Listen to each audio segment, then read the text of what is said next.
Une voix qui éclaire, une vérité qui transforme. Bienvenue dans Voix de vérité, votre mission, votre podcast qui vous offre des vérités éternelles autour de la parole de Dieu. Aujourd'hui, c'est un grand plaisir pour moi de vous présenter encore ce nouveau numéro. Et la très bonne nouvelle qu'on a aujourd'hui, c'est que on est comme sur un tribunal. Au-delà d'une émission, nous serons vraiment sur un tribunal avec un père, un repère pour cette génération, un exemple à suivre. Il peut aussi dire, comme Paul le disait, soyez mes imitateurs comme moi je le suis de Christ. Il s'agit bien de l'apôtre Sylvain Pouilly. Bonjour apôtre. Bonjour mon fils. Comment vous allez apôtre? Oui, Dieu fait grâce. En tout cas, c'est un grand plaisir de vous recevoir sur notre plateau et d'échanger avec vous. Oui. Alors, c'est vrai que nous vous connaissons, mais nous aimerions un peu que de vous-même, vous puissiez donner des amples informations sur vous à ces personnes qui sont en train de nous suivre. Merci beaucoup. D'abord, je vous présente mes gratitudes. Merci beaucoup. C'est que vous avez pensé aussi à nous. Je suis très content de me retrouver ici dans un cadre un peu idéal. Et puis, je bénis le Seigneur de cette vision qui est la vôtre, qui semble être grandiose, et pour laquelle je prie le Seigneur de vous bénir et de continuer à faire comme ça jusqu'à réaliser des exploits. Voilà, votre père, c'est l'apôtre Sylvain Pouilly Madiaye. Je suis apôtre de l'église ou de la communauté pentecôtiste Christ en Action. Donc, votre père est marié à votre maman, Marie Moussaou. Nous avons 7 enfants, donc 5 garçons et 2 filles, parmi lesquels votre ami qui m'a accompagné, Ebenezer, il est 5e de la famille, en quelque sorte. Merci beaucoup. En tout cas, vous avez en quelques lignes celui avec qui nous sommes sur ces plateaux. Je pense qu'il vous a dévoilé en quelques lignes seulement qui il est. Apôtre Sylvain Pouilly, comme je le disais tantôt, c'est un grand plaisir d'échanger avec vous. Aujourd'hui, notre thématique s'intitule Tribunal de la saine doctrine, vérité cachée sur les délivrances, les titres et les faux fils. Avant même qu'on entre dans les fonds, on peut savoir, vous êtes apôtre depuis combien d'années ou vous êtes dans les ministères depuis combien d'années? Bon, récemment, c'était le 28 juin, donc ça ne fait, il n'y a pas longtemps, j'ai célébré 30 ans de ministère. 30 ans de ministère pastoral. Depuis que j'ai été consacré berger le 5 juin 1996. J'ai été consacré pasteur. Donc, votre père totalise déjà 30 ans d'expérience, 30 ans de ministère. 30 ans de ministère. Dans ces 30 ans de ministère, qu'est-ce qui vous a le plus marqué? Qu'est-ce qui vous a le plus touché? Une expérience que vous avez vécue qui reste inoubliable pour ces 30 années de ministère? 30 années de ministère, je crois que Dieu a fait beaucoup, dont je ne saurais pas tout énumérer. Ok. Mais la priorité des priorités qui m'a marqué, c'était beaucoup d'âmes gagnées pour Christ. Parce que votre père est évangéliste, pasteur, docteur, apôtre. Ok. Je ne veux pas ajouter prophète. En tout cas. Mais apôtre. Donc, tous ces ministères ont été exercés par moi durant ces années. J'ai vu le Seigneur sauver beaucoup d'âmes. J'ai formé des serviteurs de Dieu qui sont aujourd'hui des grands serviteurs, des grands pasteurs partout, même à l'étranger. J'ai formé des serviteurs qui font ma fierté. Exactement. Donc, former quelqu'un, c'est bien, parce que c'est la mission de Jésus.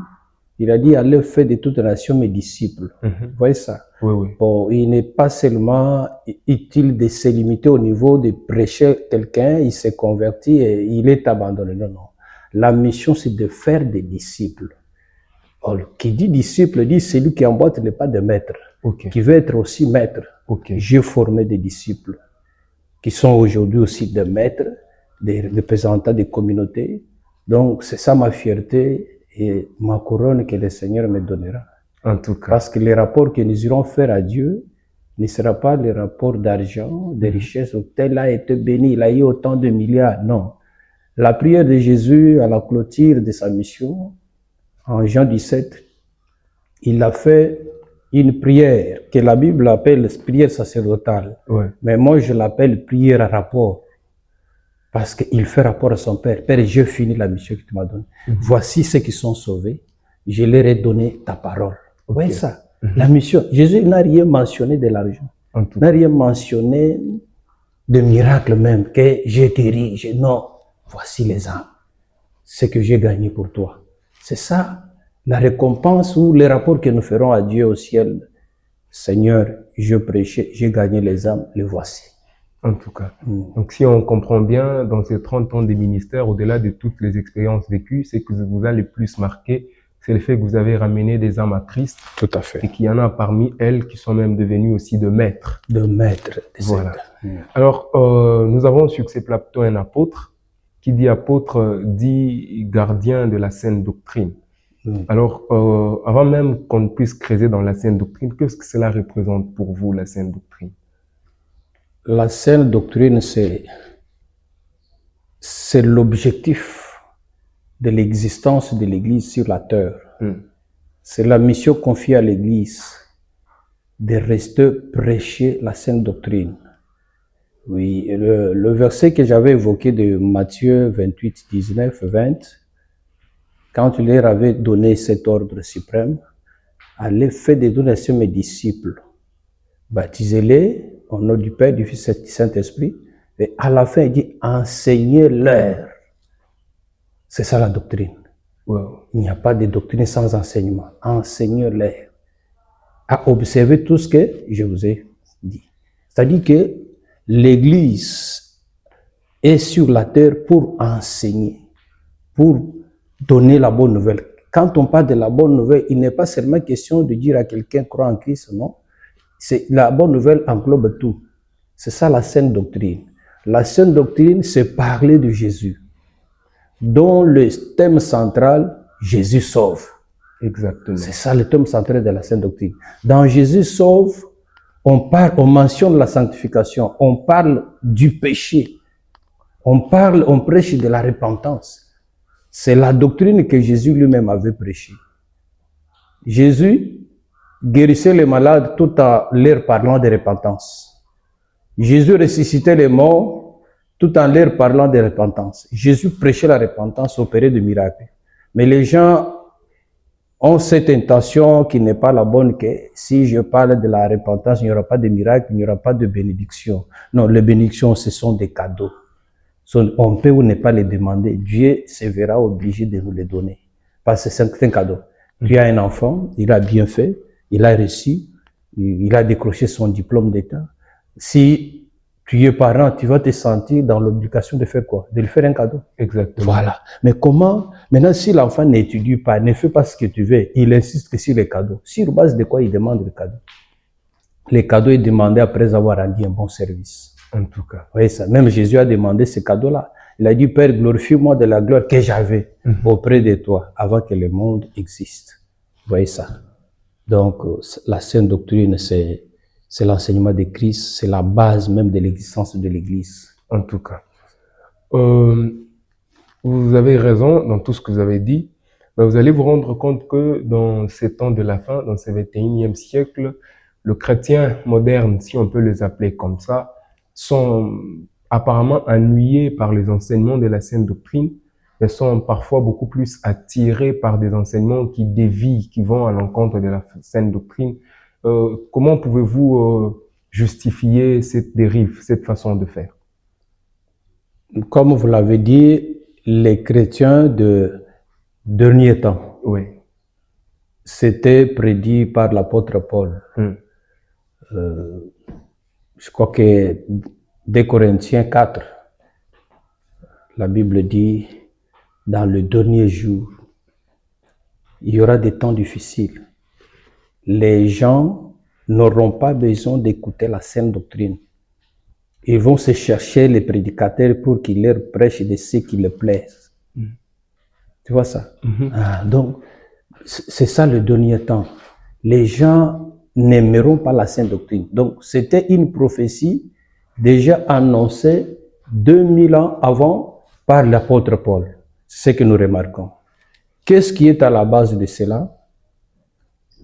Les gens se sont détournés de la vision initiale de Jésus. Jésus, comme je vous ai dit, il n'a jamais mentionné l'évangile social, l'évangile de prospérité, non. Bien que la prospérité est biblique. Mais la prospérité vient, comme je l'ai dit, comme un cadeau, une récompense. Mais les gens mettent de côté cette vision-là. Le Seigneur présente sa vision en Luc 19, verset 10. Le Fils de l'homme est venu chercher et sauver ce qui était perdu. C'est ça la vision de Jésus. Il n'a pas laissé le trône pour les dollars, il n'a pas laissé le trône pour... Vous savez quelle gloire est au ciel, qui n'est pas comparée à celle qui est éphémère du monde. Exactement. Au ciel, il y a une gloire éternelle. Mais Jésus s'en est d'abord débarrassé pour chercher les âmes. Donc, c'est-à-dire que le Seigneur donne plus de la valeur à l'âme qu'au bien matériel. Maintenant, les gens, en se détournant de cette vision-là, à cause de leurs ambitions, vous voyez ça? Il y a de bonnes ambitions. Tel que vous êtes là, vous cherchez à mieux faire les choses. C'est une bonne ambition pour la gloire de Dieu. Exactement. Comme vous m'avez invité, vous avez invité votre père, qu'on sache qu'il y a un cadre quelque part où on reçoit les hommes de Dieu pour propager la sainte doctrine. Exactement. Il faut maintenant que Dieu vous amène plus haut jusqu'à avoir vos propres installations. Amen. Vous voyez ça? C'est une bonne ambition pour la gloire de Dieu. Mais il y a des mauvaises ambitions, c'est-à-dire quand quelqu'un est à la recherche que de gloire, de célébrité. Et c'est ça notre appel. Nous ne sommes pas appelés à la célébrité. La célébrité elle-même viendra. Il dit au peuple d'Israël, j'ordonnerai aux bénédictions de te suivre.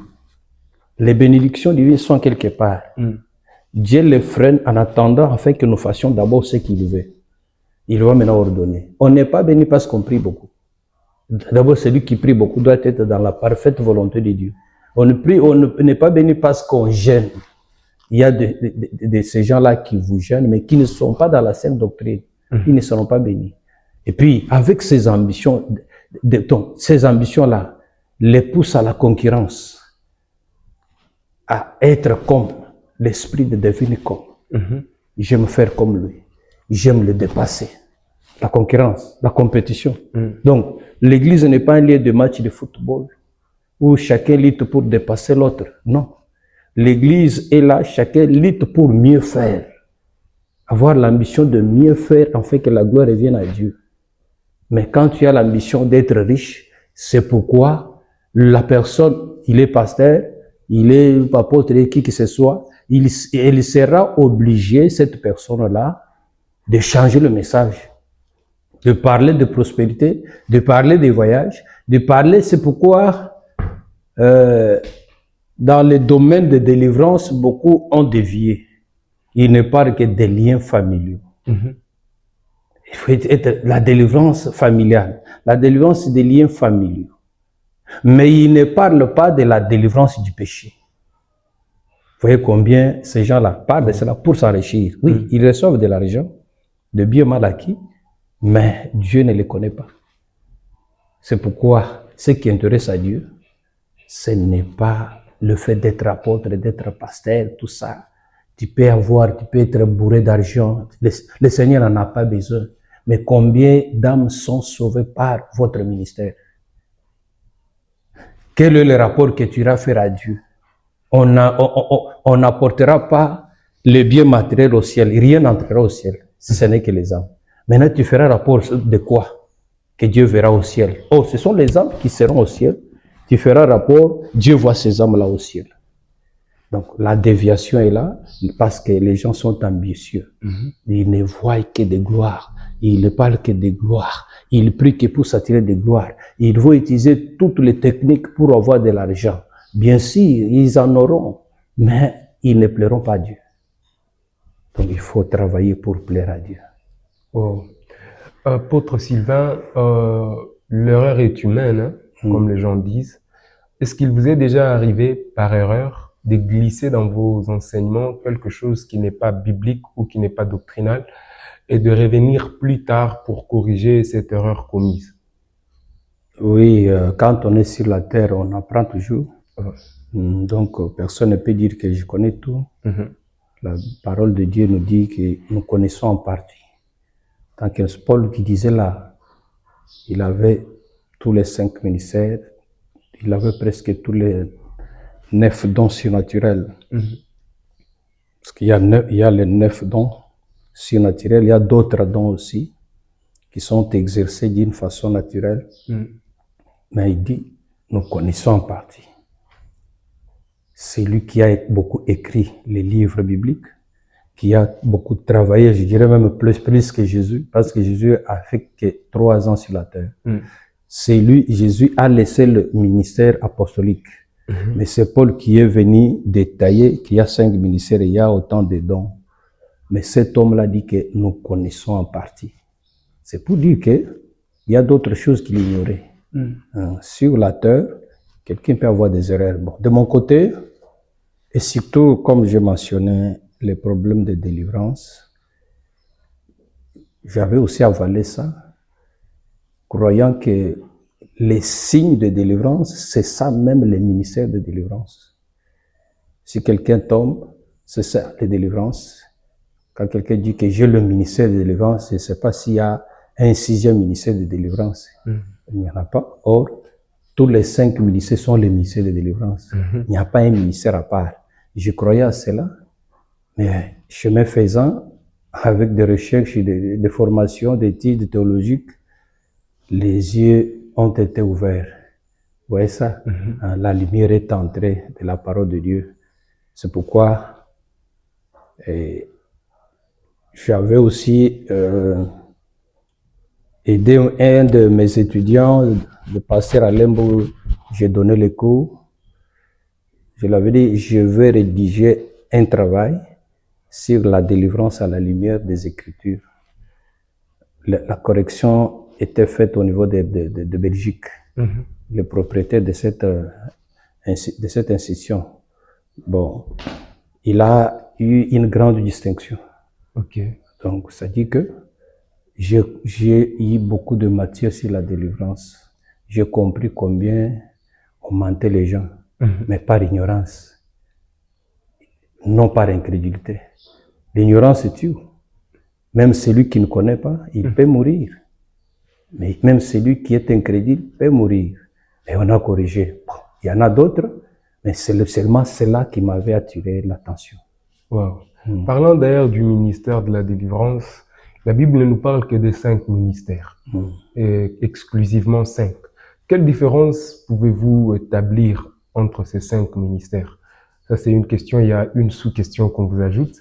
Il arrive très souvent, on le voit presque partout, quand un jeune, un frère commence à servir Dieu au tout début, on aime l'appeler évangéliste. Pourquoi le ministère évangélique est très souvent classé comme un ministère qui précède les autres? Parce que c'est lui qu'on appelle l'évangéliste aujourd'hui. Après, demain, on l'appellera apôtre, pasteur. Comment pouvez-vous nous expliquer ces choses? Bon, tous les 5 ministères sont les mêmes. Sont les mêmes pourquoi? C'est là où il y a la ressemblance. Parce que tous les 5 ministères sont les ministères de la parole. L'apôtre prêche, enseigne. Le pasteur prêche, enseigne. L'évangéliste prêche, enseigne. Docteur et prophète. Donc, il n'y a pas un ministère sans parole. Le ministère de la parole. La différence se trouve maintenant au niveau de l'exercice. Apôtre, docteur, évangéliste et prophète sont des ministères itinérants. Ce ne sont pas des ministères qui s'exercent sur place, bloqués, non. Tandis que le pasteur est un ministère local. On appelle pasteur parce qu'on voit des brebis. Ce n'est pas un nom. Bonjour pasteur, ton église est où? Non, ce dernier temps, je n'ai pas d'église. Mais quand tu es pasteur, tu encadres quelle brebis? Il faut avoir sous toi les brebis que tu es en train de perdre. Donc, c'est ça la première différence. La deuxième différence, comme je l'ai dit au niveau de l'exercice, on commence avec l'apôtre. Comme je l'ai dit, il n'y a pas un ministère supérieur à l'autre, mais le ministère qui a commencé, c'est celui d'apôtre. Cela ne veut pas dire que, comme tu as mentionné, que l'évangile c'est un petit ministère, c'est pas un petit ministère. L'apôtre, c'est un poseur de fondements, un ministère de fondation. Ok. L'apôtre, comme le nom l'indique, c'est un envoyé. Apostolos, envoyé. Tu vois, apôtre, il est envoyé, il quitte d'une contrée à l'autre, d'un village à l'autre, d'un pays à l'autre, d'une race à l'autre, pour porter l'évangile. Il va là où il n'est pas connu. Il peut implanter une église là-bas. L'apôtre établit d'autres ministères, consacre le pasteur, les anciens, les diacres, consacre les docteurs, tout ça. Donc c'est un ministère qui consacre les autres. C'est ça l'apôtre. L'évangéliste aussi emboîte le pas d'apôtre, mais souvent l'évangéliste, il ne peut pas être capable d'implanter, donc de poser des fondements. Parce que l'évangéliste, moi je l'appelle un ministère de la rue. Donc il porte l'évangile dans la route. C'est pourquoi l'évangéliste, sur le champ, il n'a pas besoin de théologie, il n'a pas besoin de thèmes, sous-thèmes, comment développer, comment appliquer. Non, c'est comme la femme samaritaine. Elle a prêché. Venez voir celui qui m'a dit tout ce que je veux. Ce n'est que ça l'évangile. Et c'est rien.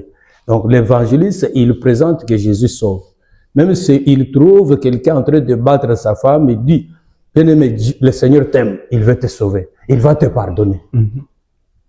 Même si la femme répliquait, non, un méchant. Oui, il est méchant, mais Jésus est venu pour le méchant. C'est ça l'intérêt d'un évangéliste. Bien que les évangélistes préfèrent prêcher dans l'église. C'est bien, ils peuvent prêcher parce qu'ils ont la parole. Mais leur terrain, c'est la rue. Pour prêcher et apporter maintenant les âmes là vers le pasteur. Il semble que c'est les cadets des ministères. Pardon? Le ministère évangélique, il semble que c'est les... Ce n'est pas un cadet. Ça, c'est la vision humaine. Quand je suis en train de parler là, il fait son travail de prêcher et venir avec ces âmes-là, parce qu'il y a un pasteur, lui n'est pas pasteur. On ne peut pas encadrer les âmes dans la rue. Il faut qu'il vienne avec ces âmes, les présenter au pasteur, maintenant le berger. Dès que les âmes entrent dans l'église, directement, elles sont de brebis. Lui s'en acquitte. Vous voyez, je vais y arriver. Maintenant, les docteurs, ça c'est un spécialiste. Là où l'évangéliste a prêché, il a dit, crois seulement, tu seras sauvé. Répands-toi. L'évangéliste n'a pas besoin de beaucoup de choses. Maintenant, chez les docteurs, maintenant, la personne est devenue une âme, une brebis dans l'église. Maintenant, le docteur va lui enseigner la foi même c'est quoi. Peut-être qu'il ne connaît pas ce que c'est la foi. Comment on croit. Quelles sont les preuves de celui qui a cru. Quelle récompense celui qui a cru reçoit. Vous voyez maintenant le docteur. Alors maintenant, c'est un ministère qui fait enseigner l'église dans la parole. C'est pourquoi dans l'église où on enseigne beaucoup, il est difficile de tirer une âme là-bas. Mais aujourd'hui, les églises aiment toujours les chauffeurs de foule. Alléluia! Celui qui saute là n'a rien entendu. Si tu lui poses la question, qu'est-ce que tu as entendu? Non. Il a dit Jésus est grand. Ce n'est que ça. Aujourd'hui, le prédicateur préfère trop de déclarations que d'explications de la Bible. Et déclaration, n'importe qui peut déclarer. Dieu est grand, il est puissant, il fait ça, il a créé le ciel, la terre.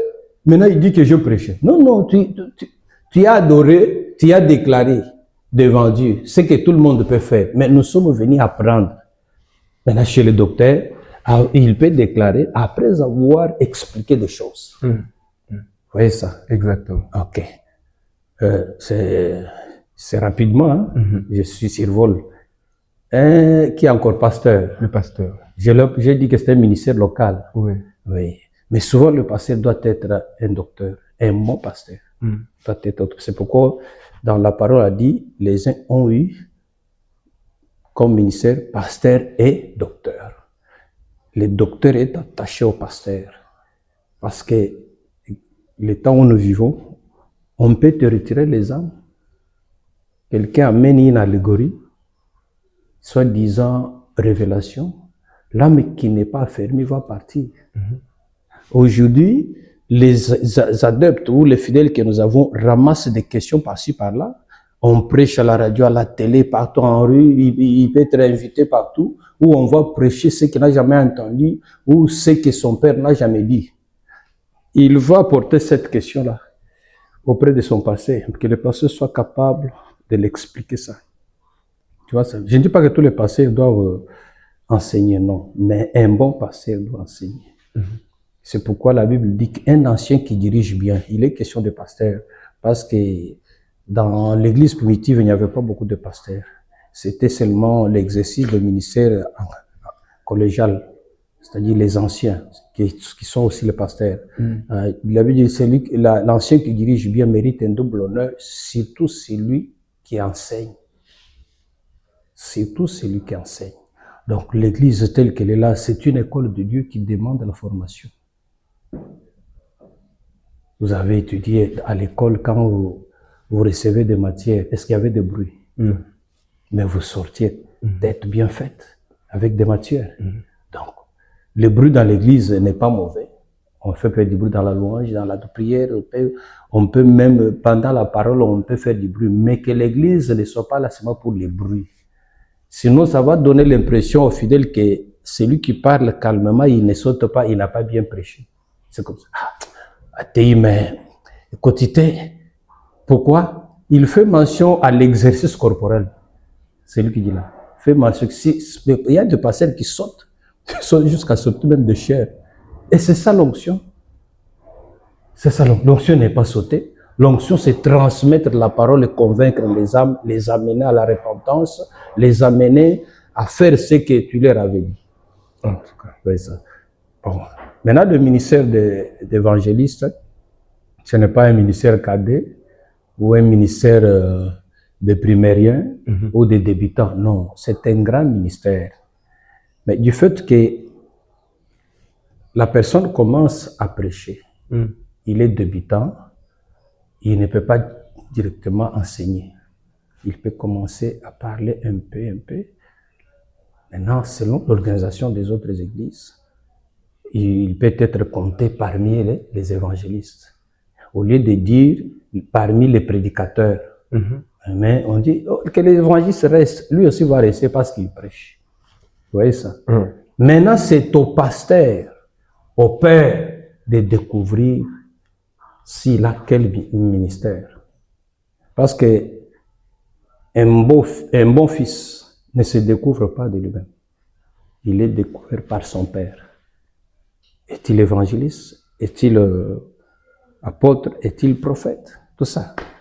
Donc, dans mon église, j'avais un homme de Dieu, un débutant. Il a commencé à apprendre, à prêcher chez moi. Mais dès le début, je lui ai dit que Dieu m'a dit que tu es docteur. Dès le début de l'exercice de son ministère, je lui ai dit, tu es docteur. Et c'est resté jusqu'à aujourd'hui, il est appelé docteur. C'est le ministère qui a découvert par qui? Par le Père.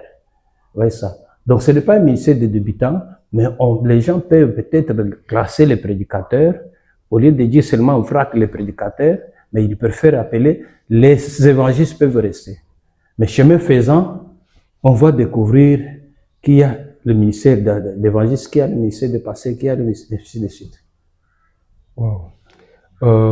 Étant qu'enseignant de la parole, et vous venez même d'ailleurs de mentionner que vous avez eu à écrire quelque chose sur la délivrance, quelqu'un l'a même défendu là-bas en Belgique, ça a été une distinction. Y a-t-il une vérité sur la délivrance des démons que les pasteurs ou les enseignants de la parole cachent aux fidèles? S'il y en a, c'est peut-être laquelle? Bon, peut-être l'ignorance, mais d'abord le mot délivrance, c'est le grand mot de l'Évangile. C'est le grand mot de la Bible. De Genèse à l'Apocalypse.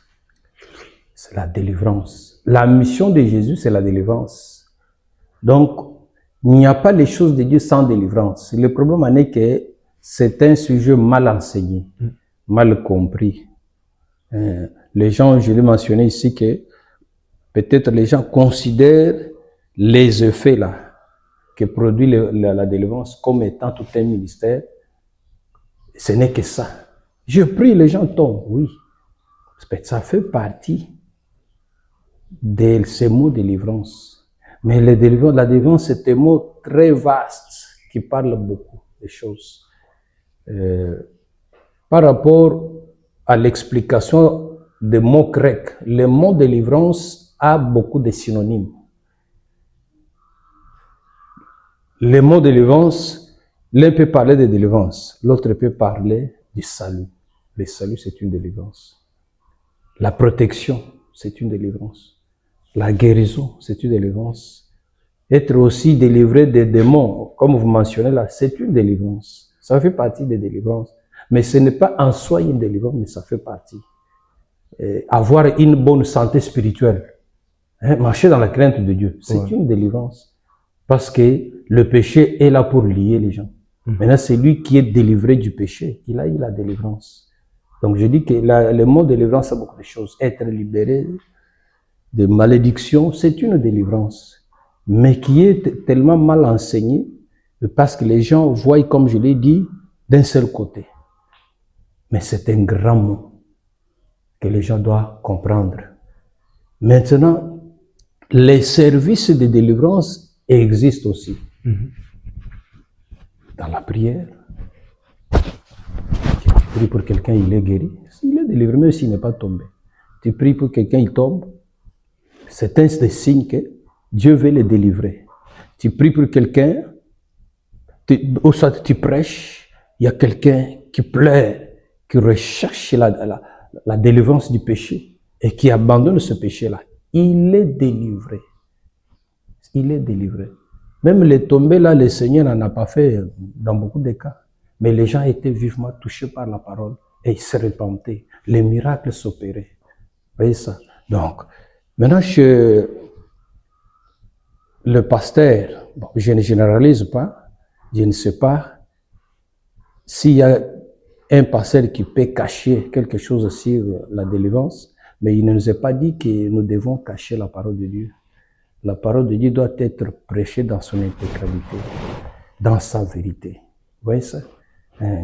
Donc, votre émission est intitulée La vérité. Voix de vérité. La voix de la vérité. Ouais. Oui, c'est ça. Comment on peut cacher la vérité? Si quelqu'un cache, c'est de l'ignorance. Tu ne veux pas que les gens le savent. Et puis, si tu caches ce qu'il faut comme la vérité, ce n'est pas la mission de Dieu. Tu n'es pas appelé par Dieu. Tu es un infiltré, un mercenaire. Tu es venu pour ton objectif, pour ton intérêt. Donc, on ne peut pas cacher ça. En tout cas. Apôtre, comme vous l'avez aussi dit, vous avez beaucoup de fils que vous avez formés et tout. Ça fait 30 ans que vous êtes dans le ministère. Ça veut dire que c'est depuis beaucoup d'années que vous avez formé, même des années qui ont précédé les réseaux sociaux. Et comme nous sommes là en 2026, au 21e siècle, les réseaux sociaux sont en vogue. C'est vraiment ça qui fait la lune, qui fait presque tout. Est-ce que il vous est déjà arrivé de voir parmi vos fils certains qui donnent des enseignements avec des hérésies juste pour plaire aux réseaux sociaux? Et s'il y en a eu, quelle a été votre réaction face à cela? Merci beaucoup. La réaction du père, c'est la correction.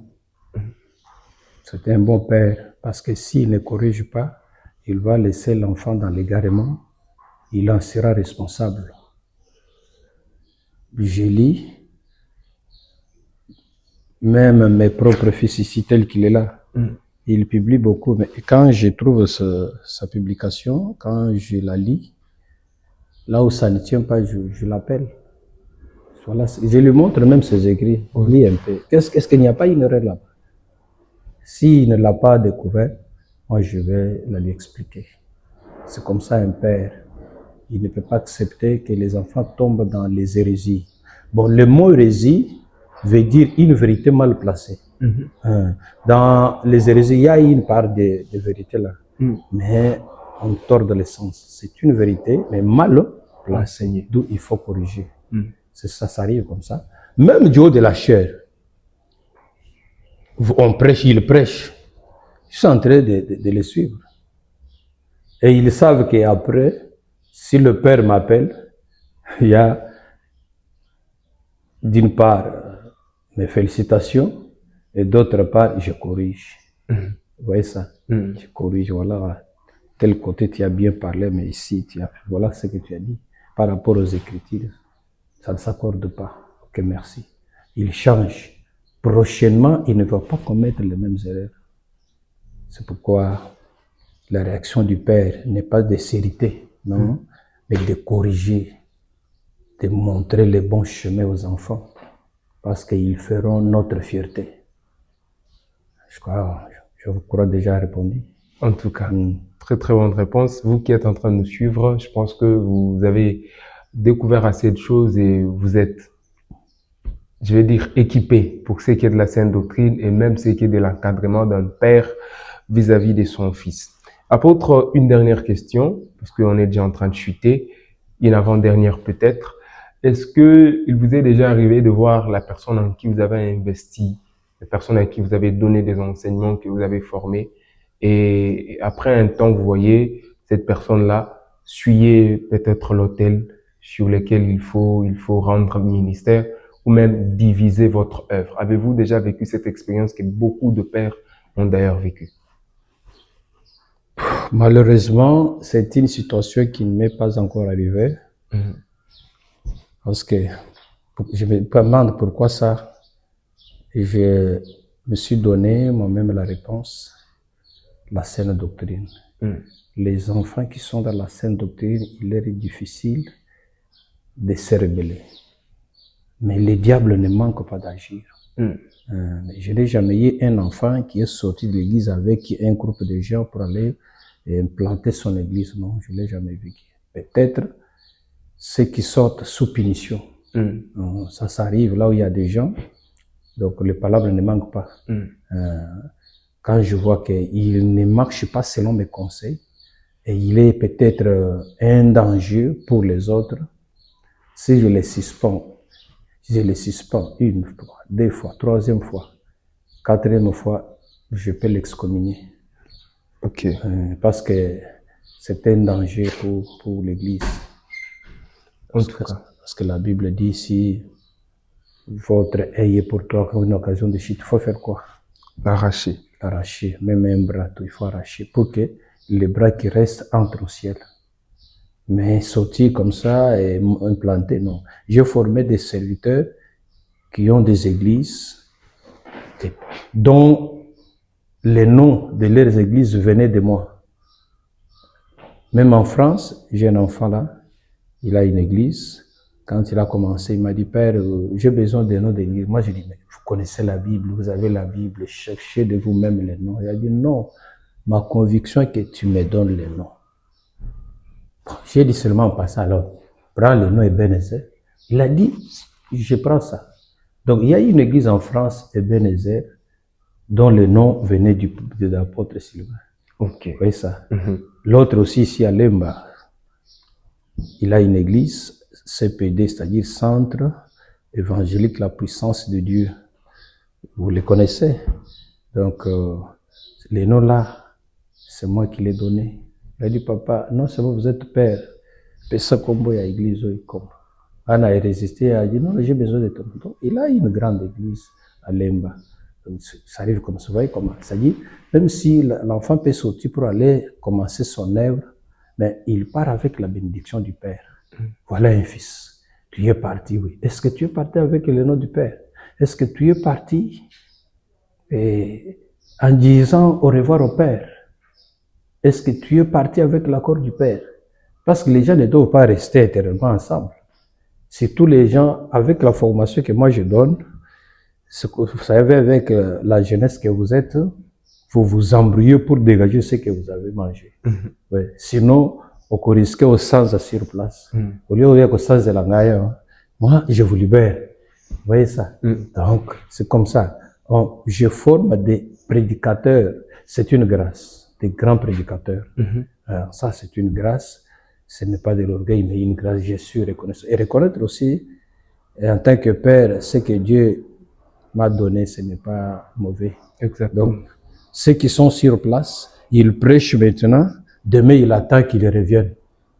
Vous voyez ça? C'est-à-dire, en lui, il y a quelque chose. Si quelqu'un s'embrouille comme ça, il y a quelque chose. Mais il y a d'autres serviteurs qui, quand on leur donne la prédication, ils fuient. Vous voyez ça? Mais moi, j'ai formé les gens qui cherchent à prêcher à chaque jour. S'il fait une semaine, il dit, papa, Nicolas Bélé, je n'ai pas à vous prêcher. Il dit, calme-toi, vous êtes au nombre de combien? Vous voyez ça? Donc, un fils doit partir. C'est normal. Même toi, quand tu ne vas pas te marier, tu t'es déjà marié? Même pas. Alors, tu vas te marier pour rester toujours chez les parents? Même pas. Tu es obligé de partir. Bien Même sur le plan spirituel. Tu es obligé d'aller monter toi, ta communauté, qu'on voit de quoi tu es capable. Mais il faut aller selon le temps de Dieu. Tu vois ça? Selon le temps de Dieu. Être découvert d'abord par le Père, comme je l'ai dit. Mais le Fils, personne, quand le Fils est né, ce n'est pas le Fils qui se donne le nom. Le nom vient du Père. Ce n'est pas le Fils qui se découvre. C'est le Père qui le découvre dès bas âge. Il a telle vocation. C'est comme ça. Mais si un fils se découvre directement, prématurément, oh non, moi, je suis un docteur. Hein. D'ailleurs, j'ai vu dans un son, j'ai tenu une campagne, je vais le faire. Non, non. Dieu t'a montré de ce que tu seras. Allez lentement, lentement. Dieu, c'est un Dieu de temps. Il se sert de temps pour faire chaque chose. Le temps viendra pour Dieu te dira, maintenant il est temps, commence.